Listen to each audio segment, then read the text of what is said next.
Photo తీసుకున్నా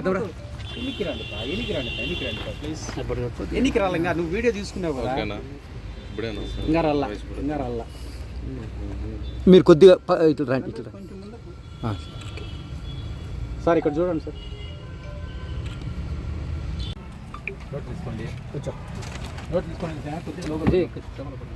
మనం press meet పెట్టడానికి మెయిన్ ఉద్దేశం ఈ ఫేక్ నోట్స్ ఆర్ దొంగ నోట్లు ఏవైతే ఉన్నాయో ఈ ముఠాను మనము అరెస్ట్ చేయడం జరిగింది. సో వాటికి సంబంధించిన ప్రెస్ మీట్ కోసం అని చెప్పి మనం ఈరోజు చేస్తున్నాము.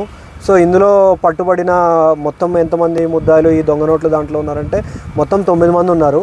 ఇప్పటికైతే మనం 6 మందిని అరెస్ట్ చేయడం జరిగింది. ఇంకా 3 అబ్స్కాండింగ్లో ఉన్నారు. ప్రధాన నిందితుడు A1 ఎవరైతే ఉన్నారో స్టిల్ అట్ అబ్స్కాండింగ్. సో తనను కూడా నెక్స్ట్ క్లూస్ రాబట్టి మిగిలిన 3 కూడా త్వరలోనే పట్టుకుంటాము. సో ఇప్పుడు పట్టుకున్నటువంటి ముద్దాయిల వివరాల్లోకి వస్తే ఫస్ట్ వచ్చేసి మొహమ్మద్ జుబైర్, తను వచ్చేసి బెల్గావ్ జిల్లా కర్ణాటక రాష్ట్రం. నెక్స్ట్ ఇంకొక మాణిక్య రెడ్డి అని చెప్పేసి తను వచ్చేసి హైదరాబాద్ సిటీ. సుమన్ వచ్చేసి భూపాలపల్లి జిల్లా తెలంగాణ రాష్ట్రం. నెక్స్ట్ సైమన్ కూడా హైదరాబాద్ సిటీ జేజే నగర్ కాలనీలో ఉంటాడు. నెక్స్ట్ వెంకటేష్ వచ్చేసి పేరూరు గ్రామం సత్యసాయి జిల్లా. నెక్స్ట్ రమణప్ప వచ్చేసి వాయల్పాడు బట్ ఉండేది మాత్రం అంగోళ్ళలో ఉంటాడు.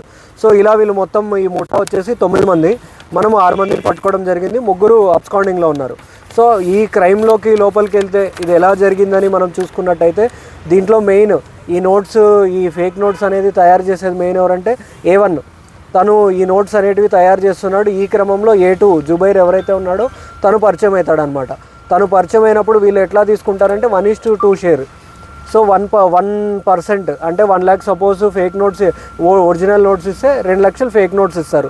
ఇలా వీళ్ళిద్దరూ క్రమంగా చేసుకుంటా ఉన్నారు. లైక్ 1-2 years నుంచి చేసుకుంటా ఇట్లా ఇచ్చుకుంటున్న క్రమంలో ఏవైతే వీళ్ళకి దీంట్లో లాభం వస్తుందో ఒరిజినల్ నోట్స్ అవి వీళ్ళు ఈక్వల్గా షేర్ చేసుకునేవాళ్ళు. ఇలా వీళ్ళకి ఇట్లా ఉన్నప్పుడు ఈ హైదరాబాద్లో ఉన్న మాణిక్యం రెడ్డి, మళ్ళీ సుమను, సైమను, ఇంకా అలాగే A5 A6 ఇంకా అబ్స్కాండింగ్ ఎవరైతే ఉన్నారో వీళ్ళు పరిచయం అవుతారనమాట. వీళ్ళు పరిచయం అయినప్పుడు వీళ్ళు లాస్ట్ 3 months బ్యాక్ ఏం చేస్తారంటే వీళ్ళందరూ కూడా జుబైర్ దగ్గర నుంచి మళ్ళీ A1 నుంచి ఒక 2 లక్షల డబ్బులు అనేది తీసుకుంటారు. ఈ 2 లక్షల డబ్బులు తీసుకొని సర్క్యులేట్ చేయడం అనేది స్టార్ట్ చేస్తారనమాట. ఈ క్రమంలోనే వీళ్ళకి మొత్తం అంతా కూడా ఒకే దగ్గర సర్క్యులేట్ చేస్తే డౌట్ అయిపోతుంది. సో వేరే వేరే ప్లేసుల్లో ఎక్కడున్నారని చెప్పి చూసుకుంటున్నప్పుడు అదే టైంలో అంగళ్ళు గ్రామంలో ఉన్న ఎవరైతే ఉన్నారో రమణప్ప, మళ్ళీ పేరూరులో ఉన్న వెంకటేష్ వీళ్ళు పరిచయం అవుతారనమాట. వీళ్ళు పరిచయం అయిపోయి వీళ్ళ బిజినెస్ ఏదైతే ఉందో ఇదంతా వేరే ఏరియాలోకి షిఫ్ట్ చేయాలని చెప్పి చూస్తారు. ఆ టైంలో వీళ్ళు కూడా పరిచయం అవుతారనమాట. ఇదిలో ఉండగా నిన్న సాయంత్రం 3 గంటలకి దొమ్మన బావి దగ్గర వీళ్ళందరూ కూడా 2,10,000 ఈ డబ్బులు పెట్టుకొని ఈ డబ్బులంతా డిస్ట్రిబ్యూట్ చేసుకొని డిఫరెంట్ ఏరియాస్లో మనం సర్క్యులేట్ చేద్దాం అనుకున్న టైంలో మనకి ఇన్ఫర్మేషన్ వచ్చింది. ఇట్లా ఫేక్ కరెన్సీ ముఠా అనేవాళ్ళు ఇట్లా కొంచెం పెట్టుకొని దీన్ని సర్క్యులేట్ చేయాలని చూస్తున్నప్పుడు మనం ఇమీడియట్గా పోతానే వీళ్ళు 6 మంది దొరికారు. ఫర్దర్ ఇంట్రాగేషన్లో దీంట్లో మెయిన్ ఎవరంటే A1, వాళ్ళు కాకుండా ఇంకా మిగిలిన 2 కూడా అబ్స్కాండింగ్లో ఉన్నారు. సో వీళ్ళు 2,10,000 వీళ్ళని మనం పట్టుకున్నప్పుడు మనం సీజ్ చేసింది ఏంటంటే వీళ్ళ దగ్గర ఉన్న 2,10,000 ఫేక్ నోట్స్, ఇది కాకోకుండా వీళ్ళ దగ్గర ఉన్న 6 మొబైల్స్ కూడా మనం సీజ్ చేయడం జరిగిందనమాట.